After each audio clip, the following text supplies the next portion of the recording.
One of the best movies in Malayalam തന്നെ പറയേണ്ടിയിരിക്കുന്നു. കിടുക്കാച്ചി സാധനം കേട്ടോ. സെക്കൻഡ് ഹാഫ് വാസ് വേറെ ലെവൽ. ആര്യ സലീം ബ്രില്യന്റ് ആയിട്ട് ചെയ്തിട്ടുണ്ട്. ആ ടീം ഹാറ്റ്സ് ഓഫ്, ഒന്നും പറയാനില്ല. കുറേ സമയം ടോവിനോ നായിക, ഭൂലോക ക്രിഞ്ച് നായിക,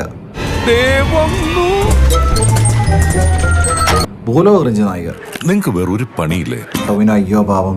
ടോവിനോടെ കുറെ കേസുണ്ട്. നിനക്ക് എന്തിന്റെ കേടാ? എല്ലാത്തിനും കയറി തർക്കിച്ചോണം. മൊത്തം അയ്യോ പാവം കളിയായിരുന്നു ടോവിനോ. രാഘവൻ പറഞ്ഞത് വാസ്തവം.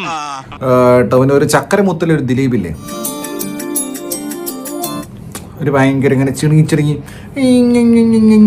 നിനക്കെന്താ ഭ്രാന്ത് പിടിച്ച ഇഷ്ട. സുരാജ് അധികമൊന്നുമില്ല, ഉള്ള സീനിൽ പുള്ളി വളരെ സീരിയസ് തന്നെ ചെയ്തിട്ടുണ്ട്, നന്നായിട്ട് തന്നെ ചെയ്തിട്ടുണ്ട്. വിവരമില്ലാത്തവനാണെങ്കിലും സത്യം പറയൂ. ഈ അശ്വന്ത് ഗോഖലെ പോലുള്ള എന്ത് ക്വാളിറ്റിയാണ് അദ്ദേഹത്തിനുള്ളത്? നല്ല സ്വഭാവമുള്ള ഒരു വ്യക്തിത്വത്തിന്റെ അടിമ. അശ്വന്ത് ഗോഖലെ പോലുള്ള വിവരം കെട്ടവനെ അംഗീകരിക്കരുത്. വിവരമില്ലായ്മ ഒരു കുറ്റമല്ല. വിവരക്കേട് പറയുന്നവനെ ശിക്ഷിക്കാൻ തൽക്കാലം നാട്ടിൽ നിയമവും ഇല്ല. കാരണം അദ്ദേഹം ഒരു വ്യവസായത്തെ, സിനിമ ഇൻഡസ്ട്രി നശിപ്പിക്കുന്ന ഒരാളാണ്. അങ്ങനെയൊന്നുമില്ല.